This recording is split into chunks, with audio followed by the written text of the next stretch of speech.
You're very welcome back. In the kitchen today, we have a brilliant baker and an even better businesswoman. Yes, Una Leonard runs 2210 Patisserie in Mullingar, and she's treating us to a pecan and a maple. It's a Dozy bar. Doty bar, I got it right now. Tell us why it's called Dozy bars. So the Doty bars were my own little invention that I made up over COVID, and they're named after my granny, whose name was Doty. Ah, that's sweet, isn't it? Yeah. So I hear her name every day in the cafe now. Doty. So a Doty bar. What is in a Doty bar? So it's all different ones, but the ones you're making this we do morning. loads of different kind of flavoured ones, but the main concept of them is like a biscuit base, fudge centre, and then a flavour topping on them. Tommy's already starting. You're You're on the already. apple and cinnamon. Yeah, it's really good. Yeah. I wasn't too sure if I was going to like it, but the apple and cinnamon is top notch. Yeah, don't eat it all now. Make sure you try every one of them. Oh, no, I See will. which one's your No, we favourite. will. Don't worry. Don't worry. We'll all be there. How do we get started then? Yeah, I'm going to get started now and line my tin. Okay. I have all my bits and bobs here, so... So nice, just some greaseproof paper. Greaseproof paper, yeah. And you wouldn't just put a bit of butter on the bottom of it? No, because you wouldn't get them out of the tin then. They'd be stuck to the tin. So I'm going to... See, Tommy, that's why you put the greaseproof paper. And then it's easy to lift them butter, out. like if you oil it or Well, whatever, it is quite buttery anyway. And like, you need to be able to lift them out. Okay. Yeah, lift them out of the tin. So I'm just going to cut it in. Oh, cut the corners. Yeah. Very. This is the quickest way of doing it now. Right. Well, this is the way I do it. And all these are in your new book, The Joy of Baking, Yes. Sweet Therapy. And I suppose for lots of people, cooking and baking especially is a therapy, isn't it? It is. Well, it especially was for me anyway, and that's why we called the book Sweet Therapy. So it started off like years ago. I was probably only at home. I was at home. I was only about 17 or 18, and I suffered really badly with depression. And my therapy actually of getting out of that was getting into the kitchen and baking. Yeah. Wow, my little nephew, amazing. he was lovely. He was he was only 2 at the time, and he asked me to make him a little John Deere cake. And he came up with the John Deere, and he was like, "You can make that." And I was like, "Can I? Have you seen anything I've made before? Because I definitely can't make that." Well, that's therapy right there. That was anyway, it, isn't yeah. it? So I started making it. So what have we, the biscuit base here now? So I just have digestive biscuits in this, but I have them already crumbed up. So you can put them into a bag and... Get them in El Mash. Yeah, beat them up, or put them like into a food processor. And How many half a biscuits is that? packet, About half a packet, yeah? I can't tell you exactly how many. Around that. Yes, yeah, the big, It's in the book. It's in the book. It's in the Find book. the book. Yeah. That's amazing. So, because I actually did a bit of baking with my daughter there recently, and it all was a disaster. But it's great fun. Do you know what I mean? Like, and it is, and you kind of get sucked into it too. So that's kind of the therapy. You kind of get distracted from the outside world because you're actually, engrossed in it. Hours can go past and you're just like in the kitchen doing your thing, and then you realise that you've just made a massive mess and you've another 3 hours to clean up after you. But yeah, I love it. I absolutely love it. That is the worst part. So you've melted, how much butter is in that now as well? About a half pound of butter? Yes, about that. And then you're just going to mix them up until there's no dry biscuits left in it. So it's kind of like the base of a biscuit cake. That's where it came from. So when I was coming up with this recipe, I was trying to put my favourite things together. And I love the base of a biscuit cake. I'd nearly take like the topping off and just eat the biscuit. Base at the bottom, So that was definitely going to be part of it. And then we put the fudge and everything else on it. So. And did your granny, did she like biscuits and stuff? Is this kind of something that she had such a sweet tooth. Okay. Oh, Right, yeah. that's where that came She from. used to live with us, so we used to like always run down to her house, and she had this little box put away with all of the goodies in it. And Mum never had goodies for us at home. So you always went down to Dozy's for the goodies. Literally, yeah. It's always the case. Always the case, yeah. Yeah, no, she was great for them. Okay. So Now, just flatten that out. I'm going to flatten that out. Now, it's really important that when you're doing this that you really press down on it, because when you put your fudge layer back on top, you don't want the condensed milk seeping through. Okay. So I'm going to flatten it down quite...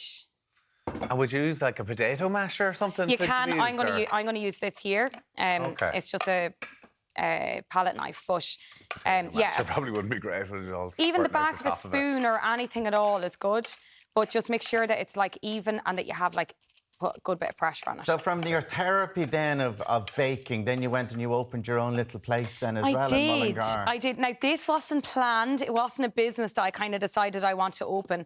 And I never set up, I didn't have like a business plan or anything like that.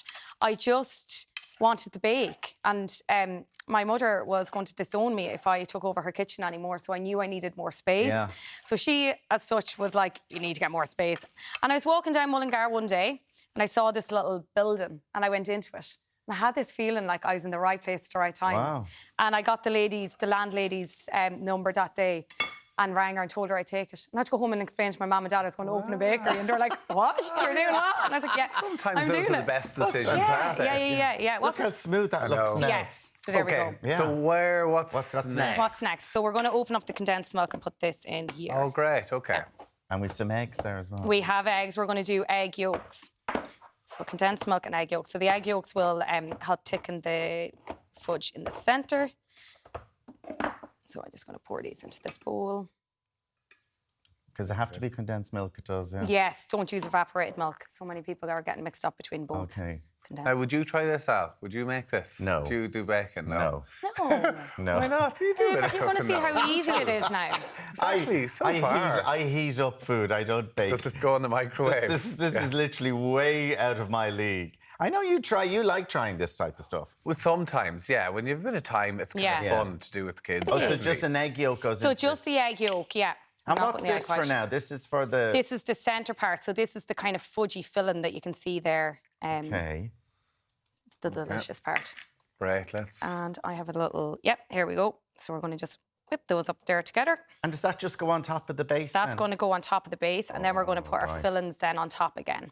So we make these in the shop, so we have a few different flavours. We do like Nutella ones, they're really popular. Yes. And there's loads of Nutella and Kinder Whip and stuff on those. And then we make them, these ones here are the Oreo ones. So we have an Oreo biscuit base, and we fill them with white chocolate and Oreo. And you can see now why you wanted to really flatten down the biscuit. Yeah, you don't want that seeping through at all. Okay, so that goes in, and then just your fillings go in on top of that. Is that in the on top idea of that? then? Yeah, so you can actually play around with it a good bit. So I'm just going to put some pecan nuts on top of these. Alan doesn't like pecans. I don't like, but I'll have all the others. Why didn't somebody tell me that? Alan doesn't like very much. I could have meant. I actually could have I tell meant. you, we'd never have a chef on. The only thing I like making stew or sausage rolls or something like that. That's why I'm could've here. done That's that. why Tommy's here. Tommy eats everything. I eat anything. I won't lie, like when I walked into the studio, the first person that was over was Tommy. I was like, he's going to like these. Oh, and they are. This one here is delicious. So it's simple as that. What So are these simple. What's the little dark So there? this is the maple here that we the have. maple, So I'm yeah. going to drizzle that over afterwards. So at the end, So that we'll goes into drizzle the it oven over. now. How long does it go in for? For about 30 to 35 minutes. Okay. I'm just going to press these down a little bit into it. For 30 to 35 minutes until it's brown on top, and that a tiny bit wibbly in the middle, not too much now. Right. So you have one. You have one. Go on, I let's have a have look at the one that's in there. I've always wanted it to do. Here's one we made earlier. One I made earlier. Yeah. Great stuff. Don't burn your hands now. Oh my gosh. Is it hot, is it? The cleanest oven I've ever seen. Especially for you. Yes. So 35 minutes. There you go. 35 minutes, yeah, you have this here. So nice and brown on top. And then when you cut into it, you will get something like this here. Look at that. And then you put the maple over the Put the maple over the top, once you yeah. pulled So it out I would kind of actually thing. let them completely cool down. I would make them the day before you're using them and pop them into the fridge, or just let them fully cool down before you cut them, and then you're drizzling your maple over them. Oh, look at that. Leonard. Look at that. And then Sweet Therapy, The Joy of Baking is your book as well. It just, when you're looking at the books like this and you sort of say, the pictures are just gorgeous, aren't they? Nearly makes you want to do it. It really makes But me they're really simple as well. I try to keep them as simple as possible, so you could make something. Love it. Thank you for that lovely Very success tasty. story. And if you're in Mullingar, make sure you drop in, say hello to you. Thank you very Thank much you so much for joining having us me. this morning. Enjoy.